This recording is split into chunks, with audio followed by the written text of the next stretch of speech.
Assalamualaikum warahmatullahi wabarakatuh. Jumpa lagi dengan saya di Inspirasi Fari, Bapak Ibu Guru Bahasa Indonesia dan juga siswa inspirasi dimanapun Anda berada. Kali ini kita akan melanjutkan trilogi sukses penilaian akhir tahun. Pada bagian ini kita akan membahas prediksi dan pembahasan soal penilaian akhir tahun Bahasa Indonesia untuk kelas 8 di bagian yang kedua. Untuk itu, siap, kita akan mulai. Namun jangan lupa, bagi yang belum subscribe, mohon bantu kami untuk berkembang dengan cara klik tombol subscribe yang masih merah dan klik pula lonceng di sebelahnya agar Anda akan mendapatkan pemberitahuan. Baiklah, kita mulai dari pertama. Pertanyaannya adalah kutipan cerita fiksi di atas termasuk pada bagian apa? Pagi itu tampak seperti hari-hari biasanya dengan langit biru cerah yang menutupi kampus ini. Ketika aku memarkirkan motorku, suara yang sudah tak asing lagi bagiku menghampiri telingaku. "Hey bro, gimana kabar hari ini?" Dia adalah Rangga, sahabat baikku karena kami telah berteman sejak SMA. Rangga adalah orang yang sangat supel dalam bergaul dan sangat ramah. Oleh karena itu, dia memiliki teman yang sangat banyak di kampus. Berbeda denganku yang sedikit cuek dan dingin. Ditambah lagi, sosoknya yang tegap dan wajah gantengnya telah cukup menjadikan Rangga pemuda idaman semua cewek. "Baik bro," jawabku sambil merangkul pundaknya. Kami berdua pun berlalu menuju kelas kami yang akan segera dimulai 15 menit lagi. Orientasi berisi tentang gambaran awal, sebuah setting, kemudian ada tokoh yang belum ada masalah, dan di sini ternyata belum ada masalah. Kemudian komplikasi akan bercerita tentang permasalahan-permasalahan yang muncul dalam sebuah cerita yang dialami oleh tokoh. Kemudian resolusi adalah setelah akhir dari konflik, maka akan muncullah sebuah resolusi yang menggambarkan sebuah kesadaran dari tokoh. Kemudian ada koda yang berupa akhir cerita, dan ini adalah awal dari sebuah cerita yang disebut dengan orientasi. Jadi jawabannya adalah A. Kita masuk ke soal nomor 2. Daya tarik kutipan cerpen. Dengan cerita yang sama, daya tariknya di mana? Apakah ada pada penggambaran latar, pada pendeskripsian tokoh, pada alur cerita, atau pada amanat? Kalau kita di penggambaran latar, maka harusnya di teks cerita yang disediakan di situ menggambarkan latar, baik waktu, tempat maupun suasana. Dan di sini latar ini digambarkan hanya sedikit pada bagian depan, dan itu pun hanya sepintas. Kemudian pendeskripsian tokoh. Di sini ada pendeskripsian tokoh yang bernama Rangga. Di sini terutama pada Rangga adalah orang yang sangat supel sampai diakhiri dengan sosoknya yang tegap dan wajah gantengnya telah cukup menjadikan Rangga pemuda idaman semua cewek. Ini adalah sebuah deskripsi dari tokoh. Kemudian alur cerita ini belum menggambarkan sebuah alur karena ini hanya bagian kecil dari alur, yaitu bagian orientasi. Kemudian amanat pesan-pesan kebaikan, dan di sini belum muncul amanat. Oleh karena itu, berdasarkan analisis tersebut, maka ini adalah pada bagian pendeskripsian tokoh atau B. Soal nomor 3. Membahas tentang apa kutipan cerita berikut ini? Buku ini menyajikan beberapa keterampilan terkait dengan pemanfaatan sampah, terutama sampah plastik berwujud botol. Keterampilan lebih difokuskan dalam wujud seni kriya yang dapat dimanfaatkan secara praktis dalam kehidupan sehari-hari. Dari tempat pensil unik berukuran kecil sampai pada pembatas ruang yang memerlukan bentuk besar. Penjelasan yang gamblang dan sistematis membuat pembaca dengan mudah mempraktikkannya di rumah. Hal itu dipertegas dengan ilustrasi yang menarik dan detail sesuai dengan tahap-tahap yang harus dilakukan. Terlepas dari itu semua, rasanya buku ini pelit informasi berupa keterampilan pemanfaatan kembali botol-botol plastik. Apakah teks ini bercerita tentang cara-cara mengolah barang bekas, contoh-contoh daur ulang dari botol bekas, nilai jual barang daur ulang dari botol plastik, atau buku tentang pemanfaatan botol plastik bekas? Mari kita analisis. Teks ini diawali dari buku ini menyajikan, berarti ini bercerita tentang sebuah buku, ya, bercerita tentang sebuah buku yang ternyata di sini adalah terkait dengan keterampilan pemanfaatan sampah, terutama sampah plastik berwujud botol. Dengan demikian, maka jawabannya adalah D, buku tentang pemanfaatan botol plastik bekas. Masuk soal nomor 4, paragraf kedua, bagian apa? Paragraf kedua, penjelasan yang gamblang dan sistematis membuat pembaca dengan mudah mempraktikkannya di rumah. Hal itu dipertegas dengan ilustrasi yang menarik dan detail sesuai dengan tahap-tahap yang harus dilakukan. Terlepas dari itu semua, rasanya buku ini pelit informasi berupa keterampilan pemanfaatan kembali botol-botol plastik. Kalau kita lihat di sini adalah penilaian dari sebuah buku, ya. Penilaian ini dilihat dari menyampaikan kelebihan-kelebihan dari buku tersebut dan juga menyampaikan kekurangannya. Kelebihannya di sini tampak adalah penjelasan yang gamblang dan sistematis, kemudian pembaca dengan mudah mempraktikannya di rumah. Kemudian ilustrasi yang menarik, ini adalah kelebihan-kelebihannya, berarti penilaiannya. Sementara juga ada kelemahannya, yaitu buku ini pelit informasi berupa keterampilan pemanfaatan kembali botol-botol bekas. Meskipun bagus, ternyata informasi tentang pemanfaatan kembali botol-botol plastik itu sangat sedikit, tidak terlalu banyak.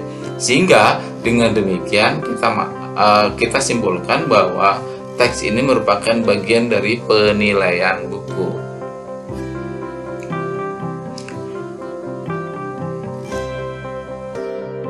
Masuk nomor 5. Informasi yang dapat kita peroleh dari kutipan teks. Uji coba pembelajaran tatap muka atau PTM di Jawa Tengah akan digelar pada 5 April mendatang. Sebanyak 140 sekolah dilibatkan dalam pelaksanaan uji coba itu.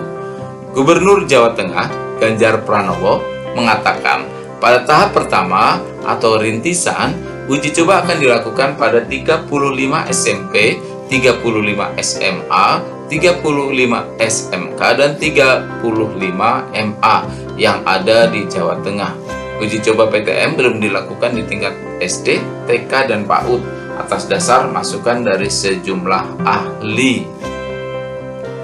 Kita analisis, apakah ini informasinya terkait dengan tahap pertama pelaksanaan uji coba PTM di Jawa Tengah, atau laporan pelaksanaan uji coba PTM di Jawa Tengah, atau rencana pelaksanaan uji coba PTM di Jawa Tengah, ataukah evaluasi pelaksanaan uji coba PTM oleh gubernur?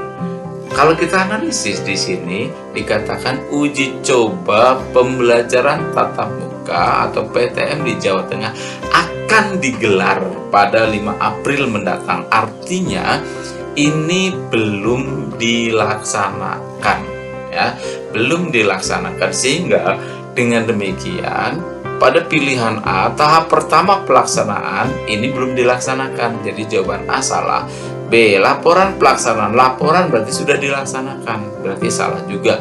Rencana pelaksanaan ini kemungkinan benar. Kemudian D, evaluasi pelaksanaan.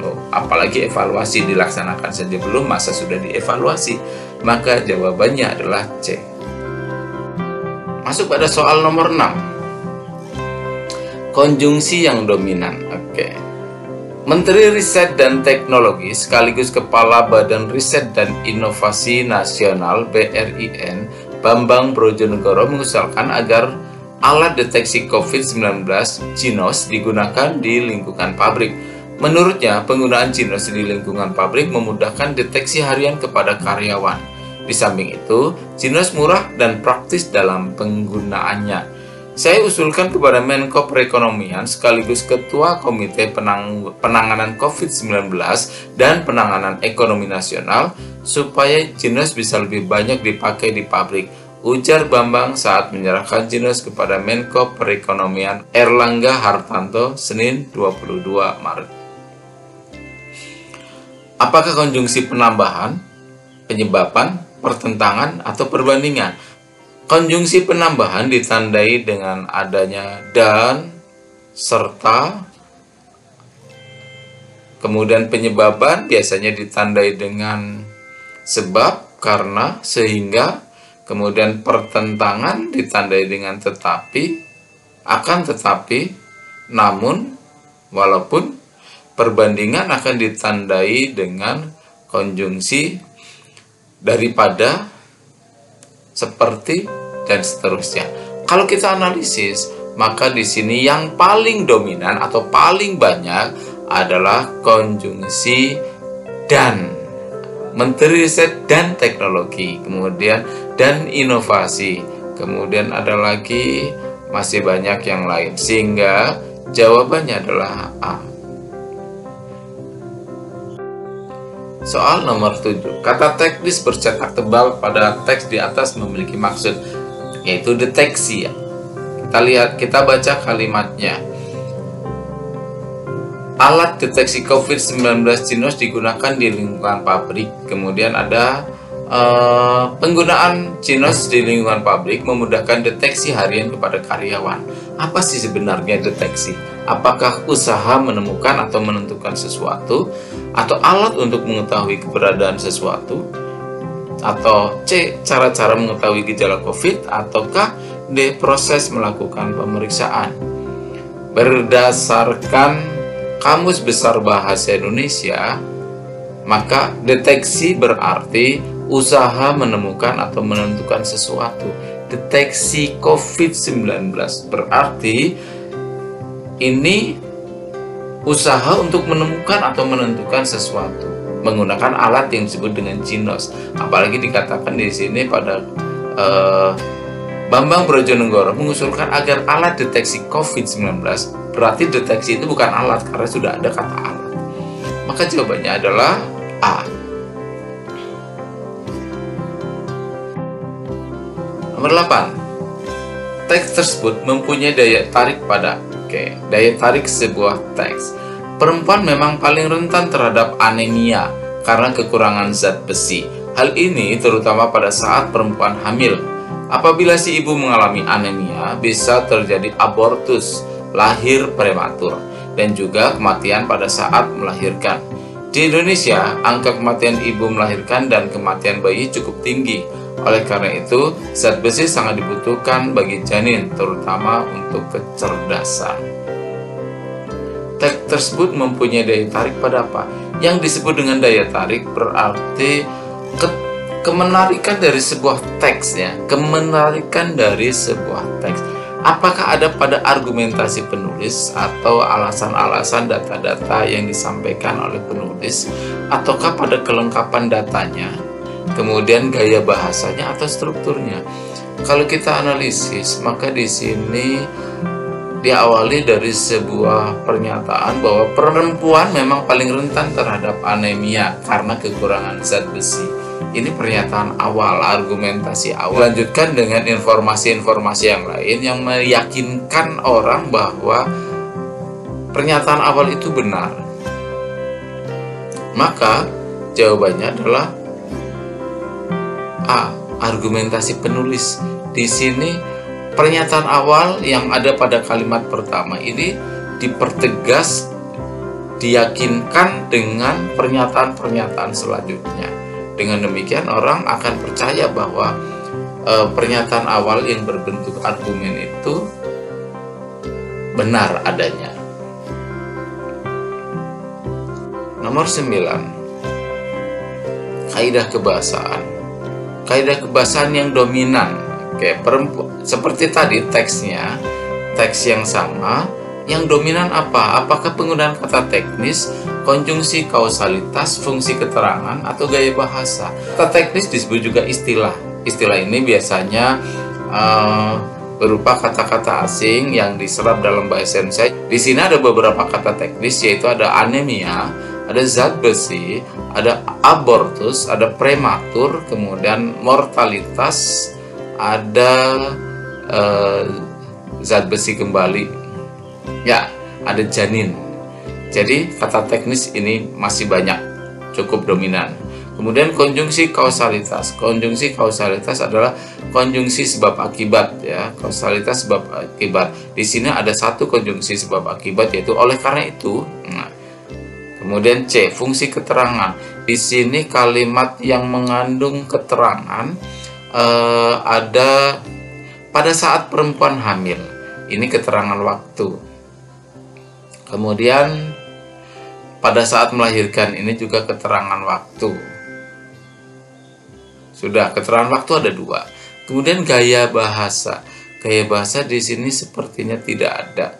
Ini kalimat-kalimat biasa yang tidak dibuat dengan menggunakan gaya-gaya bahasa. Dari analisis kita, bahwa yang paling dominan atau paling banyak adalah kata teknis, karena kata teknis itu hampir ada pada setiap kalimat. Sementara konjungsi kausalitas hanya ada 1, fungsi keterangan juga hanya ada 2. Sehingga jawabannya adalah A, yang paling dominan. 10. Alasan yang mendasari teks di atas termasuk jenis non-fiksi.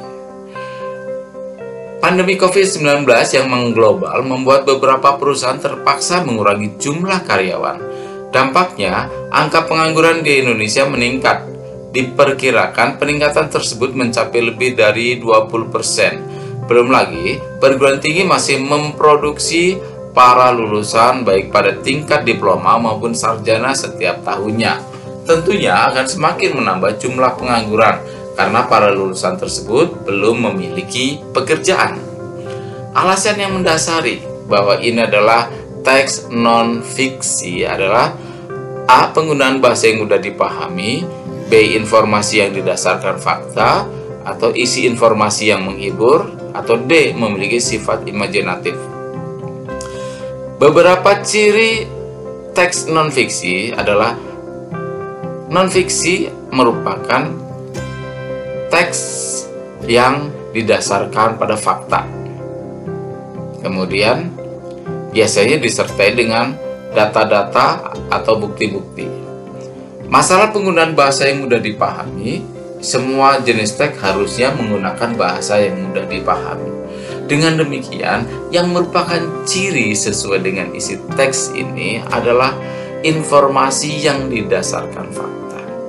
Kalau informasi yang menghibur, ini adalah ciri dari teks fiksi, seperti kita terhibur setelah membaca cerita dan seterusnya. Memiliki sifat imajinatif juga ciri dari teks fiksi. Jadi jawabannya adalah B. Pada soal nomor 11, arti kata ungkapan tutup mata. Di sini ada tutup mata. Kita baca kalimatnya. Lalu apakah kita akan tutup mata menghadapi semua ini? Tutup mata semua ini. Apa itu tutup mata? Apakah memejamkan mata, tidak bicara, tidak peduli, atau tidur? Dari konteks kalimatnya secara keseluruhan tentang di sini bercerita tentang pandemi COVID yang semakin banyak, ya, semakin meningkat. Apakah kita harus menutup mata? Menutup mata berarti yang paling tepat artinya adalah tidak peduli. Jawabannya C.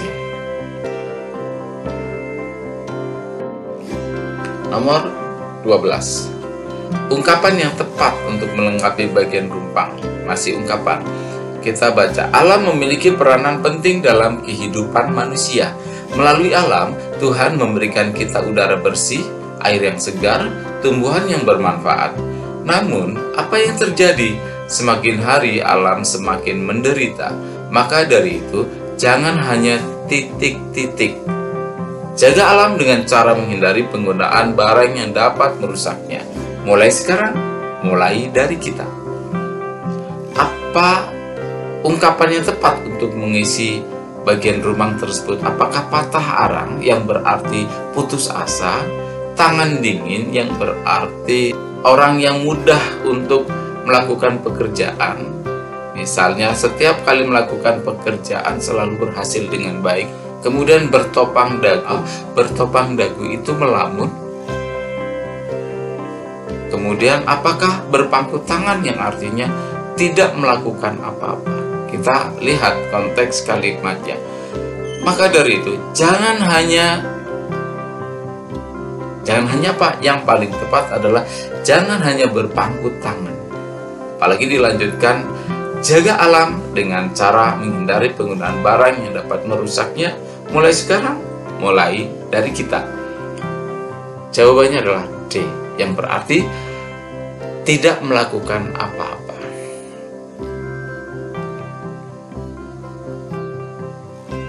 Kalimat yang mengandung ungkapan. Apakah mereka dipaksa angkat kaki dari rumah kontrakannya?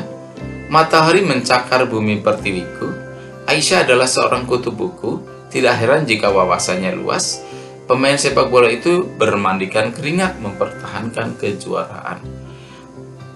Ungkapan adalah kelompok kata yang mengandung arti denotasi ataupun konotasi. Tapi pada umumnya ungkapan mengandung arti konotasi, makna yang tak sebenarnya. Kalau kita lihat, mereka dipaksa angkat kaki dari rumah kontrakannya. Itu berarti bukan hanya mengangkat kaki, tetapi berarti pindah dari rumah kontrakannya. Ini berarti nomor 1 adalah ungkapan. Matahari mencakar bumi pertiwiku. Matahari mencakar, ini bukan sebuah ungkapan, tetapi sebuah gaya bahasa atau majas yang disebut dengan hiperbola. Kemudian nomor 3, Aisyah adalah seorang kutu buku. Kutu buku. Kutu buku adalah ungkapan yang artinya orang yang senang membaca buku. Jadi nomor 3 adalah ungkapan. Nomor 4, pemain sepak bola itu bermandikan keringat. Bermandikan keringat. Ini sama seperti kalimat nomor 2, yaitu sebuah majas hiperbola. Maka jawabannya adalah 1 dan 3. 1 dan 3 ada pada bagian D. Nah, sekarang kemungkinan soal-soal urean. Di sini ada indeks buku, daftar indeks buku. Pertanyaan-pertanyaan terkait dengan indeks buku, baik pada soal pilihan ganda maupun soal urean, ini bisa berupa informasi tentang sesuatu kata. Seperti di sini adalah contohnya, informasi tentang dikotomi terdapat pada halaman berapa. Kalau kita lihat dikotomi, kita lihat itu ada pada baris ketiga. Dikotomi ada pada halaman 76, 81, 98, dan 100. Kemudian pada halaman 110 kita dapat menemukan informasi tentang apa? Kita lihat yang halaman 110. Halaman 110 itu ada prahara, kemudian ada dikotomi, kemudian ada radiasi. Kemudian susunlah daftar indeks tersebut secara alfabetis. Kalau kita menyusun secara alfabetis, artinya daftar kata-kata itu disusun dari yang berawalan huruf A sampai pada yang berawalan huruf Z. Kita lihat, yang berawalan huruf A adalah abdikasi, kemudian B tidak ada, C tidak ada, D. Sekarang D ada dekadensi dan dikotomi. Mana dulu dekadensi dan dikotomi? Ternyata di sini setelah huruf D ada E, dan setelah huruf D ada I pada kata dikotomi. E dan I lebih dulu mana? Lebih dulu E. Maka setelah abdikasi ada dekadensi, kemudian ada dikotomi. Setelah D, E, F, G, H, I, C, K, L, M, N, O, P ada prahara. Q, R ada radiasi. S sabotase. Kemudian terakhir berarti X di situ, yaitu seroptalmia. Nah, begitu. Kita lanjutkan. Hal menarik dari teks cerpen di sini, yang paling menarik apa? Ya, saya menghabiskan sore itu di tepi kota, sebuah sore yang terlalu jingga. warna yang selalu mengingatkan saya pada rasa bersalah atas keangkuhan dari keegoisan saya yang telah lalu. Jauh di tepi sana, saya melihat seorang bapak berpakaian lusuh tengah duduk memaku menunggu sesuatu. Ketika melintas, Tuhan, kenangan akan bapak dan kesalahan saya telah lalu tergambar lunas. Akhirnya saya merasakan mata ini panas, kemudian basah. Saya tidak memiliki alasan untuk menahan air di sudut mata ini. Ribuan penyesalan tidak mungkin bisa terhapus dengan kata maaf, karena Bapak ini telah bersama Sang Pemaaf sejati di surga. Yang menarik di sini, kalau kita analisis, adalah ada sebuah konflik batin dari tokoh saya ini. Tokoh saya ternyata teringat pada bapaknya, kesalahan terhadap bapaknya. Maka menurut saya pada teks cerpen ini yang paling menarik adalah pada konflik batinnya, konflik atau masalah yang muncul dalam batinnya. Digambarkan pada konflik batin tokoh yang membuat pembaca larut dalam cerita. Dimulai dari mana, kalimat mana? Jauh di tepi sana saya melihat seorang bapak berpakaian lusuh sampai akhir. Ini adalah sebuah konflik yang kemudian dilanjutkan dengan ketika melintas ya Tuhan, kenangan akan bapak dan kesalahan saya telah lalu tergambar lunas. Kenangan akan bapak dan kesalahan saya telah lalu tergambar lunas. Akhirnya saya merasakan mata ini panas. Ini sebuah konflik yang menggambarkan. Ini hal yang menarik adalah unsur konfliknya, yaitu konflik batinnya. Ini terdapat pada kalimat tersebut. Demikian cara mencari hal yang menarik dari cerpen.